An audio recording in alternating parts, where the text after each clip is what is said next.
Hi all, welcome to XNY NMMSC classes. അപ്പോൾ നമ്മൾ NMMSCക്ക് prepare ചെയ്യുമ്പോൾ ഫിസിക്സിലെ ചാപ്റ്റേഴ്സ് നോക്കുമ്പോൾ അതിൽ ഏറ്റവും ഇമ്പോർട്ടൻ്റ് ആയിട്ടുള്ള ചാപ്റ്റർ ഏതാണെന്ന് എന്നോട് ചോദിച്ചാൽ ഞാൻ പറയും യൂണിറ്റ്സ് ആൻഡ് മെഷർമെൻറ്റ് ആണ്. ഓക്കെ, യൂണിറ്റുകളും അളവുകളും. ഓക്കെ, നിങ്ങൾ കഴിഞ്ഞ വർഷത്തെയോ മുന്നത്തെ വർഷത്തെ പേപ്പറുകളൊക്കെ എടുത്ത് നോക്കിയാൽ ഏറ്റവും കൂടുതൽ ക്വസ്റ്റ്യൻസ് ചോദിച്ചിട്ടുള്ള ചാപ്റ്റർ ആണ് യൂണിറ്റുകളും അളവുകളും. ഓക്കെ, വളരെ ഈസി ആയിട്ടുള്ള ചാപ്റ്റർ ആണ്. പക്ഷേ കുറച്ച് കൺവേർഷൻസ്, ഓക്കെ, അതുപോലെ കുറച്ച് എക്സ്ട്രാ സ്കൂളുകളിൽ ഇല്ലാത്ത കുറച്ച് കാര്യങ്ങളൊക്കെ നമ്മൾ അറിഞ്ഞിരിക്കണം. ഓക്കെ, വളരെ ഈസി ആയിട്ട് സ്കോർ ചെയ്യാൻ പറ്റുന്ന ഒരു ചാപ്റ്റർ ആണ്. നമുക്ക് നോക്കാം. ഓക്കെ, ആദ്യം നിങ്ങൾക്ക് അറിയുന്നുണ്ടാവും fundamental and derived quantities. Okay, ഈ കാര്യം നിങ്ങൾ സ്കൂൾ ചാപ്റ്ററിലൊക്കെ അല്ലെങ്കിൽ ബുക്കിലൊക്കെ നമ്മൾ പഠിക്കുന്നതാണ് അല്ലേ. 7 ഫണ്ടമെന്റൽ ക്വാണ്ടിറ്റീസ് ഉണ്ട് അല്ലേ. ക്വാണ്ടിറ്റീസ് ഇവിടെ ഉണ്ട്, പിന്നെയോ സിമ്പിൾ ഇവിടെ ഉണ്ട്, യൂണിറ്റ് ഇവിടെ ഉണ്ട്. ഓക്കെ, സോ ആക്ച്വലി ഇത് ക്വാണ്ടിറ്റീസ് ആണ്, ഇതിന്റെ സിമ്പിൾ ആണ് ഇവിടെ. ഓക്കെ, ഈ ഹെഡിങ്സ് അങ്ങോട്ട് മറിഞ്ഞു പോയിട്ടുണ്ട്. Okay, so that's fine. Okay, length, thermodynamics, temperature, electric current, time, luminous intensity, mass, amount of substance. Okay, അതിൻ്റെയൊക്കെ യൂണിറ്റുകൾ. ഓക്കെ, യൂണിറ്റുകൾ എഴുതുന്ന സിമ്പിൾസ് ഓക്കെ ഇമ്പോർട്ടൻ്റ് ആണ്. അതിൽ തന്നെ നമ്മൾ ഓർത്തിരിക്കാൻ മറന്നു പോകാൻ ചാൻസ് ആണ്. ലൂമിനസ് ഇന്റൻസിറ്റി കാൻലെ ആണ്, എമൗണ്ട് ഓഫ് സബ്സ്റ്റൻസ് സ്മോൾ ആണ്. ഓക്കെ, ഇലക്ട്രിക് കറന്റ് ആംബിയർ ആണ്. ഓക്കെ, ആ 3 കാര്യങ്ങൾ നമ്മൾ കൂടുതൽ യൂസ് ചെയ്യാത്ത അല്ലെങ്കിൽ നിങ്ങൾ കൂടുതൽ യൂസ് ചെയ്യാത്ത ഫിസിക്കൽ ക്വാണ്ടിറ്റീസ് ആണ് അല്ലേ. നമ്മൾ 9ലും 10ലൊക്കെയാണ് ഈ ഫിസിക്കൽ ക്വാണ്ടിറ്റീസ് കൂടുതൽ പഠിക്കുന്നത്, ഇലക്ട്രിക് കറണ്ട് ഒക്കെ. ഓക്കെ, പിന്നെ ശ്രദ്ധിക്കേണ്ടത് തെർമോഡൈനാമിക് ടെമ്പറേച്ചർ, അത് ഡിഗ്രി സെൽഷ്യസ് അല്ല, കെൽവിൻ ആണ് SI യൂണിറ്റ് അല്ലെങ്കിൽ ബേസിക് SI യൂണിറ്റ്. ഓക്കെ, അപ്പൊ ആ കാര്യങ്ങൾ. അതുപോലെ മാസ് ഗ്രാം അല്ല, കിലോഗ്രാം ആണ്. അതൊക്കെയാണ് പൊതുവെ കുട്ടികളെ തെറ്റിക്കാറുള്ളത്. ഓക്കെ, ഇനി ഫണ്ടമെന്റൽ ആൻഡ് ഡിറൈവ്ഡ് ക്വാണ്ടിറ്റീസ് നമ്മൾ ഓൾറെഡി പറഞ്ഞു. ഫണ്ടമെന്റൽ ക്വാണ്ടിറ്റീസ് ആണ് നമ്മൾ ഇൻഡിപെൻഡന്റ് എക്സിസ്റ്റ് ചെയ്യുന്ന 7 ക്വാണ്ടിറ്റികൾ നമ്മളിപ്പോൾ പറഞ്ഞു. ഇനി ഡിറൈവ്ഡ് ക്വാണ്ടിറ്റീസ്, നമ്മൾ ആ ക്വാണ്ടിറ്റിയിൽ നിന്ന് ഡിറൈവ് ചെയ്തെടുക്കുന്ന ആൾക്കാരെ. ഫോർ എക്സാമ്പിൾ ഡെൻസിറ്റി അല്ലെ. ഡെൻസിറ്റിന്റെ ഇക്വേഷൻ എന്താ? മാസ് ബൈ വോളിയം ആണ്. ഓക്കെ, മാസ് ബൈ ഈ ഇക്വേഷൻ ഒക്കെ അറിയണേ, കാരണം ഇതിൽ നിന്നൊക്കെ ഒരുപാട് ക്വസ്റ്റ്യൻസ് വരാറുണ്ട്, യൂണിറ്റ് കൺവേർഷൻ ഒക്കെ വരാറുണ്ട്. Okay, will do that. So density equation mass by volume ആണ്. ഡിറൈവ്ഡ് ക്വാണ്ടിറ്റി ആണ്, മാസും വോളിയം യൂസ് ചെയ്തിട്ടാണ് നമ്മൾ ഡെൻസിറ്റി ഉണ്ടാക്കുന്നത്. ഇനി volume is again is a derived quantity. Volume ഒരു ഡിറൈവ്ഡ് ക്വാണ്ടിറ്റി ആണ്. വോളിയം എന്ന് പറഞ്ഞാൽ ഏരിയ ഇൻറ്റു ലെങ്ത് ആണ്, അല്ലെങ്കിൽ length into breadth into height ആണ്. So length into breadth area ആയിട്ട് എടുത്താൽ ഏരിയ ഇൻറ്റു ഹൈറ്റ് എന്നോ ലെങ്ത് എന്ത് വേണമെങ്കിൽ നമുക്ക് പറയാം. ഓക്കെ, ഏരിയ ഇൻറ്റു ഹൈറ്റ് നമുക്ക് പറയാം, ലെങ്ത് ഇൻറ്റു ബ്രെഡ്ത്ത് ഹൈറ്റ് ഒക്കെ എടുത്താൽ. ഇനി ഏരിയ വീണ്ടും ഒരു ഡിറൈവ്ഡ് ക്വാണ്ടിറ്റി ആണ്, അത് ലെങ്ത് ഇൻറ്റു ബ്രെഡ്ത്ത് ആണ്. ഓക്കെ, അപ്പൊ നിങ്ങൾ നോക്കുക, ഡിറൈവ്ഡ് ക്വാണ്ടിറ്റി ആണ് ആര്? ഡെൻസിറ്റി. വോളിയം ഡിറൈവ്ഡ് ക്വാണ്ടിറ്റി ആണ്, ഏരിയ ഡിറൈവ്ഡ് ക്വാണ്ടിറ്റി ആണ്. അപ്പൊ നമ്മളിങ്ങനെ സ്പ്ലിറ്റ് ചെയ്ത് വന്നാലേ നമുക്ക് എന്ത് കിട്ടും? ഡിറൈവ്ഡ് ക്വാണ്ടിറ്റി ഏതാണ്? ഈ ഡിറൈവ്ഡ് ക്വാണ്ടിറ്റീസ് ഉണ്ടാക്കിയിട്ടുള്ള ഫണ്ടമെന്റൽ ക്വാണ്ടിറ്റീസ് മനസ്സിലാവും എന്നുള്ളതാണ്. ഓക്കെ, ഇനി ചില ക്വസ്റ്റ്യൻസ് പഴയ വന്നിട്ടുള്ള ക്വസ്റ്റ്യൻസ് നമുക്ക് നോക്കാം. Okay, select A basic SI unit from the following. താഴെ പറയുന്നവയിൽ നിന്നും ഒരു അടിസ്ഥാന SI യൂണിറ്റ് തിരഞ്ഞെടുക്കുക. ഏതാണ് SI യൂണിറ്റ്? വാട്ട്, ആംബിയർ, അതുപോലെ സെന്റിമീറ്റർ, ഡിഗ്രി സെൽഷ്യസ്.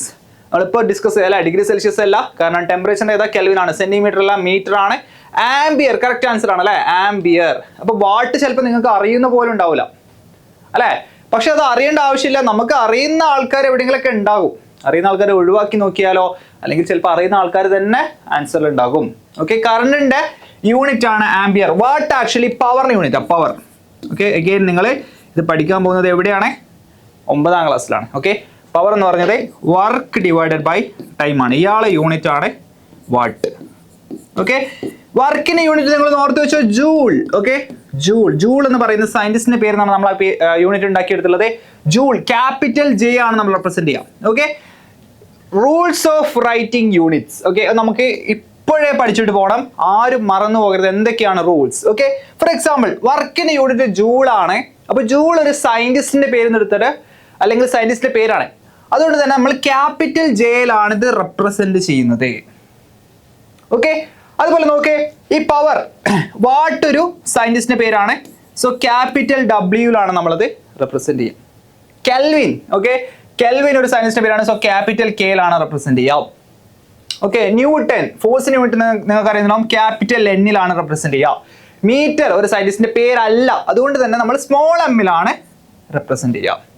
കിലോഗ്രാം ഒരു സയന്റിസ്റ്റിന്റെ പേരല്ല, അതുകൊണ്ട് തന്നെ നമ്മൾ സ്മോൾ ലെറ്റേഴ്സിലാണ് റെപ്രസെന്റ് ചെയ്യുക. മനസ്സിലായോ? ഇനി ഇത് കംപ്ലീറ്റ് എഴുതാണെന്നുണ്ടെങ്കിലോ, അതായത് കെൽവിന് ഞാൻ കംപ്ലീറ്റ് എഴുതാണെങ്കിൽ നമുക്ക് എന്ത് എഴുതാം? എല്ലാം small letters, irrespective of whether it is a scientist name or not. സയന്റിസ്റ്റിന്റെ പേരായാലും അല്ലെങ്കിലും നമ്മൾ കംപ്ലീറ്റ്ലി എഴുതുമ്പോൾ എന്താ യൂസ് ചെയ്യേണ്ടത്? സ്മോൾ ലെറ്റേഴ്സ് ആണ്. കെൽവിൻ എഴുതുമ്പോൾ ഇങ്ങനെ എഴുതാം, ന്യൂട്ടൺ എഴുതുമ്പോൾ ഇങ്ങനെയാണ് എഴുതുക. ഓക്കെ, ഇനി മീറ്റർ എഴുതുമ്പോൾ എനിവേ നമ്മൾ എന്ത് ചെയ്തു, കംപ്ലീറ്റ്ലി സ്മോൾ ലെറ്റേഴ്സ് ആണ് എഴുതാം. കിലോഗ്രാം ഒക്കെ അങ്ങനെ തന്നെ. ഓക്കെ, അപ്പൊ ശ്രദ്ധിക്കേണ്ടത് സിമ്പിൾ എഴുതുമ്പോൾ അത് സയന്റിസ്റ്റിന്റെ പേരാണെന്നുണ്ടെങ്കിൽ അത് ക്യാപിറ്റൽ ആണ്. For example newton, joule, what, okay, ampere ഒക്കെ പോലെ. അതല്ലാത്ത ഏത് കേസിലും കംപ്ലീറ്റ് സ്മോൾ ലെറ്റേഴ്സ് ആണ് യൂസ് ചെയ്യേണ്ടത്. ഓക്കെ, ബാക്കി റൂൾസ് ഒക്കെ ഓർത്ത് വെക്കാൻ വളരെ ഈസിയാണ്. അതായത് നമ്മൾ എന്ത് ചെയ്യില്ല, പ്ലൂരൽസ് യൂസ് ചെയ്യില്ല. അതായത് ജൂൾസ്, വാട്ട്സ്, ന്യൂട്ടൺസ് അങ്ങനെയൊന്നും പറയില്ല. പ്ലൂരൽസ് യൂസ് ചെയ്യില്ല. ഓക്കെ, പിന്നെയോ ഇതിനിടയിൽ ഒരു സ്പേസ് വേണം. ഓക്കെ, അതായത് എങ്ങനെയാ, മീറ്റർ സെക്കൻഡ് അല്ലെങ്കിൽ മീറ്റർ, ഓക്കെ, ജൂൾ സെക്കൻഡ് എഴുതണം. ഓക്കെ, ജൂൾ സെക്കൻഡ് ഒന്നെങ്കിൽ ഒരു ഡോട്ട് ഇട്ട് വേണം സെക്കൻഡ് എഴുതാനേ, അല്ലെങ്കിൽ ഒരു സ്പേസ് ഇട്ട് വേണം എഴുതാനേ. ഓക്കെ, പിന്നീടോ നമ്പർ എഴുതി കഴിഞ്ഞതിന് ശേഷം ഫോർ എക്സാമ്പിൾ 30 ന്യൂട്ടൺ എഴുതുമ്പോൾ ഇവിടെ ഒരു സ്പേസ് ഇട്ടിട്ട് വേണം ന്യൂട്ടൺ എന്ന് എഴുതാനേ. ഓക്കെ, പൊതുവേ നിങ്ങളെ കൊടുക്കാൻ വേണ്ടി ചോദിക്കാറ് അല്ലെങ്കിൽ നിങ്ങൾ തെറ്റിക്കാൻ വേണ്ടി ചോദിക്കുന്ന റൂൾസ് ഇതൊക്കെയാണ്. ഓക്കെ, സിമ്പിൾസ് എഴുതുമ്പോൾ അത് സയന്റിസ്റ്റിന് പേരാണെങ്കിൽ ക്യാപിറ്റൽ ലെറ്റർ എഴുതണം. ഓക്കെ, പിന്നെ ഇതൊക്കെ ഡീറ്റെയിൽ ആയിട്ട് കുറച്ച് എക്സാമ്പിൾസ് ഇവിടെ ടെക്സ്റ്റ് ബുക്കിൽ കൊടുത്തിട്ടുണ്ട്. ഓക്കെ, അപ്പോൾ അത് വായിച്ചാൽ കുറേ എന്തൊക്കെയുള്ള പോലെ തോന്നും, പക്ഷേ ഇത്രയൊക്കെ റൂൾസേ ഉള്ളൂ. ഓക്കെ, ഈ എക്സാമ്പിൾസ് ആലോചിച്ച് വെച്ച് പോവാം നമ്മൾ, അല്ലാതെ ഈ റൂൾസ് കാണാതെ പഠിക്കേണ്ട ആവശ്യമില്ല. എക്സാമ്പിൾസ് ആലോചിച്ച് വെച്ച് പോയാൽ ഓക്കെ എന്ത് ചെയ്യും, നമുക്ക് അത് കാണുമ്പോൾ തന്നെ മനസ്സിലാവും. ഓക്കെ, ഇത് തെറ്റാണ്, ന്യൂട്ടൺസ്. ഓക്കെ, അപ്പോൾ മനസ്സിലാവണം. ഓക്കെ, ഇത് പ്ലൂറലാണ്, തെറ്റാണ്. ഓക്കെ, ഇനി ലെങ്ത്തിന്റെ കുറച്ച് അടിപൊളി യൂണിറ്റുകൾ. ഓക്കെ, നമുക്കറിയാം ലെങ്ത് ഒരു ഇമ്പോർട്ടൻറ്റ് ഫണ്ടമെന്റൽ ഫിസിക്കൽ ക്വാണ്ടിറ്റി ആണ്. ഇത് നിങ്ങൾക്ക് NMMSക്ക് സെപ്പറേറ്റ് ആയിട്ട് ചോദിച്ചിട്ടുള്ള കുറച്ച് യൂണിറ്റുകളാണ്. ഓക്കെ, അപ്പോൾ നമുക്ക് ലെങ്ത്തിന് മീറ്റർ മാത്രം അറിഞ്ഞാൽ പോരെ, എക്സ്ട്രാ കുറച്ച് യൂണിറ്റുകൾ അറിയണം. Fermi, angstrom, nanometre, micron, millimetre, centimetre, ഇതൊക്കെ ലെങ്ത്തിന് ചെറിയ യൂണിറ്റുകളാണ്. ഓക്കെ, അതായത് ഫോർ എക്സാമ്പിൾ നമ്മളിപ്പോൾ ഒരു ബാക്ടീരിയന്റെ ലെങ്ത് പറയാൻ നമുക്കെന്ന് പറയാൻ പറ്റില്ല, മീറ്ററിലോ കിലോമീറ്ററിലോ ഒന്നും പറയാൻ പറ്റില്ല. Then we should use micron, അല്ലെങ്കിൽ തിക്നെസ് ഓഫ് പ്ലാസ്റ്റിക് പേപ്പർ ഒക്കെ പറയാൻ നമ്മൾ യൂസ് ചെയ്യുന്നത് മൈക്രോൺ ആണ്, മൈക്രോൺ. ഓക്കെ, അപ്പോൾ ഇതിൻ്റെയൊക്കെ കൺവേർഷൻ 1 മൈക്രോൺ, ഇങ്ങനെയാണ് നമ്മൾ മൈക്രോൺ ഇത് മൈക്രോമീറ്റർ എന്ന് എഴുതാം. ഒരു മൈക്രോമീറ്റർ എന്ന് പറഞ്ഞാൽ 10⁻⁻6 മീറ്റർ ആണ്. ഓക്കെ, 10⁻⁻6 മീറ്റർ ആണ് എന്ന് പറഞ്ഞാൽ എന്താ, 1/10⁻6, 1/1 കഴിഞ്ഞിട്ട് 6 0 ഇങ്ങനെ എഴുതുന്നു. 1/3, 4, 5, 6 മീറ്റർ. ഓക്കെ, അതായത് ഒരു മീറ്ററിനെ 10 ലക്ഷം ആയിട്ട് ഡിവൈഡ് ചെയ്തിട്ട് അതിലൊരു കഷ്ണമാണ് ആര്, 1 മൈക്രോമീറ്റർ. ഓക്കെ, അപ്പൊ അങ്ങനെ. പിന്നെ ഫെർമി 10⁻⁻15 ആണ്, ആങ്സ്ട്രോം 10⁻⁻10 ആണ്, നാനോമീറ്റർ 10⁻⁹ ആണ്. ആ ഡീറ്റെയിൽസ് ഒക്കെ നിങ്ങൾ പഠിച്ചിട്ട് പോവാം. ഓക്കെ, ഇത് കൂടാതെ വേറൊരു എക്സ്ട്രാ ഒരാളും കൂടി ഉള്ളത് പൈക്കോമീറ്റർ ആണ്. Picometre is 10⁻12 metre. ഓക്കെ, പിന്നീട് കുറച്ച് ലെങ്തിയർ ആയിട്ടുള്ള യൂണിറ്റ്, അതായത് വലിയ യൂണിറ്റുകൾ, നമ്മൾ ഇൻഡർസ്റ്റെല്ലാർ ഡിസ്റ്റൻസസ് ഒക്കെ പറയാൻ, ഇവിടെ നിന്ന് സണ്ണിലോട്ടുള്ള ദൂരം നമുക്ക് എന്ത് പറയാൻ പറ്റില്ല, മൈക്രോമീറ്ററിലോ മീറ്ററിലോ ഒന്നും പറയാൻ പറ്റില്ല. Then we should use astronomical unit. സൂര്യനും ഭൂമിയും തമ്മിലുള്ള ഡിസ്റ്റൻസ് ആണ് അസ്ട്രോണമിക്കൽ യൂണിറ്റ്. കിലോമീറ്റർ, അത് നമ്മളെ വലിയ ഒരു സ്ഥലത്ത് നിന്ന് മറ്റൊരു സ്ഥലത്തോട്ട് പോകാനൊക്കെ നമ്മൾ കിലോമീറ്റർ ആണ് യൂസ് ചെയ്യുക അല്ലേ, കോമൺ ആയിട്ട്. ലൈറ്റ് ഇയർ അതിലും വലിയ യൂണിറ്റ് ആണ്. പാസൊക്കെ ആണെങ്കിൽ നിങ്ങൾക്ക് പഠിക്കാനുള്ളതിൽ ഏറ്റവും വലിയ ലെങ്ത്തിന് യൂണിറ്റ് 3.08 × 10⁻16 മീറ്റർ ആണ്. ഓക്കെ, അപ്പോൾ ഇതിനെപ്പറ്റി ഏകദേശം ഒരു ധാരണ ഉണ്ടാവണം. ഇത് നിങ്ങൾ അതുപോലെ പഠിച്ചു വെക്കണം. ഓക്കെ, ഈ വലിയ യൂണിറ്റുകൾ ഇതിൻ്റെയൊക്കെ പാർസെക് എന്ന് പറഞ്ഞാൽ സെക്ക് എന്ന് കേട്ടിട്ട് ടൈമിന്റെ യൂണിറ്റ് ആണെന്ന് മനസ്സിലാക്കരുത്. It's a unit of length. Okay, അപ്പോൾ അങ്ങനത്തെ കാര്യങ്ങളൊക്കെ. ഓക്കെ, ദെൻ ഒരു ക്വസ്റ്റ്യൻ നോക്കാം. യൂണിറ്റ് ഓഫ് ലെങ്ത്, ഇവയിൽ ഏതാണ് നീളത്തിന്റെ യൂണിറ്റ്? നോക്കിയേ, pound, angstrom, galvanometer, arc second. Okay, ഈ യൂണിറ്റുകളൊന്നും കേൾക്കാത്ത ആൾക്കാർ എന്ത് ചെയ്യാം, ഗാൽവനോമീറ്റർ. ഓക്കെ, ഇവിടെ ഒരു മീറ്റർ ഉണ്ട്, കുത്താം. തെറ്റിപ്പോയില്ലേ, അല്ലേ, തെറ്റിപ്പോയില്ലേ? ഇവിടെ ശരിക്കും ആൻസർ ചെയ്തവരാ ആങ്സ്ട്രോം ആണ് അല്ലേ, ആങ്സ്ട്രോം. നമ്മൾ നേരത്തെ പഠിച്ച് ആങ്സ്ട്രോം 10⁻⁻10 മീറ്റർ ആണ് angstrom. Okay, 10⁻⁻10 metre. Okay, yes, finding unit and unit conversion. Okay, അപ്പോൾ നമുക്ക് ഇതിൽ ചില യൂണിറ്റുകൾ എങ്ങനെയാണ് കണ്ടുപിടിക്കുന്നത് നമുക്ക് പഠിച്ചു നോക്കാം. ഓക്കെ, ഫോർ എക്സാമ്പിൾ ഡെൻസിറ്റിന്റെ യൂണിറ്റ് എന്താ? ഡെൻസിറ്റി യൂണിറ്റ് എല്ലാവർക്കും അറിയാം, കാണാതെ പറയും, kg/m³. എവിടുന്ന ആ യൂണിറ്റ് വരുന്നത്? ഡെൻസിറ്റിന്റെ ഇക്വേഷൻ മാസ് ബൈ വോളിയം ആണ്. അപ്പൊ മാസിന്റെ യൂണിറ്റ് എന്താ? കിലോഗ്രാം. വോളിയത്തിന്റെ യൂണിറ്റ് എന്താ? m³. അങ്ങനെയാണ് നമ്മൾ ഈ യൂണിറ്റുകൾ ഉണ്ടാക്കിയെടുക്കുന്നത്. Okay, density. ഇനി വർക്കിന് യൂണിറ്റ് നിങ്ങൾ ചോദിക്കാം. വർക്കിന് യൂണിറ്റ് ആക്ച്വലി നമുക്ക് വർക്കിന് യൂണിറ്റ് അറിയാം, ജൂൾ ആണെന്ന് അറിയാം. ഓക്കെ, വേറൊരു യൂണിറ്റ് ചോദിച്ചാൽ നിങ്ങൾ എന്ത് ചെയ്യുക? വർക്കിനൊരു ഇക്വേഷൻ ഞാൻ പറയുകയാണ്, F×S, ഫോഴ്സ് ഇൻറ്റു ഡിസ്പ്ലേസ്മെന്റ്. ഇങ്ങനെ ഒരു ഇക്വേഷൻ വർക്കിനുണ്ട് എന്ന് പറഞ്ഞാൽ നിങ്ങൾക്ക് കണ്ണും പൂട്ടി പറയാം ഫോഴ്സിന് യൂണിറ്റ് ന്യൂട്ടൺ, പിന്നെ അതെയോ ഇത് ഡിസ്പ്ലേസ്മെന്റ് യൂണിറ്റ് മീറ്റർ ആണെന്നെങ്കിൽ ന്യൂട്ടൺ മീറ്റർ ആണ് വർക്കിന്റെ യൂണിറ്റ് എന്ന് നമുക്ക് കണ്ണും പൂട്ടി പറയാം. ഓക്കെ, അപ്പൊ അങ്ങനെ കുറച്ച് കാര്യങ്ങളെ.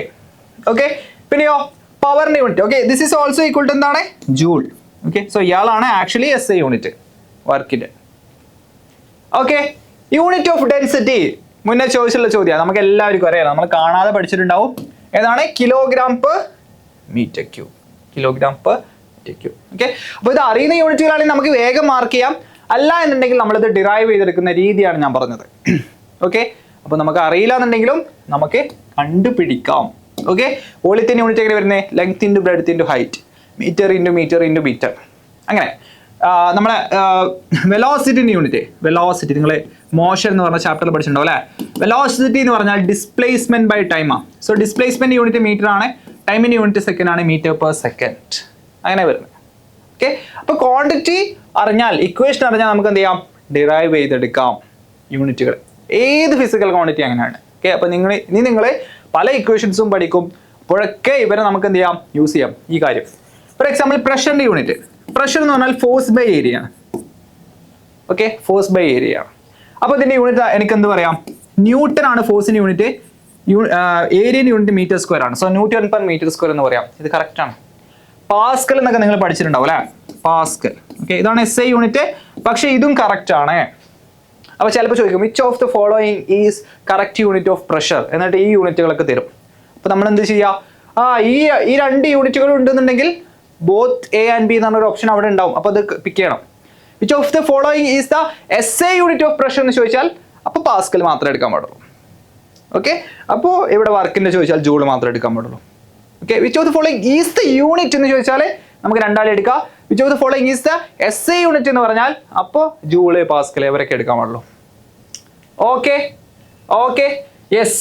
ഇനി വേറൊരു കൺവേർഷൻ നോക്കി. 72 km/h എത്ര മീറ്റർ പെർ സെക്കൻഡ് ആണെന്നാ ചോദ്യം.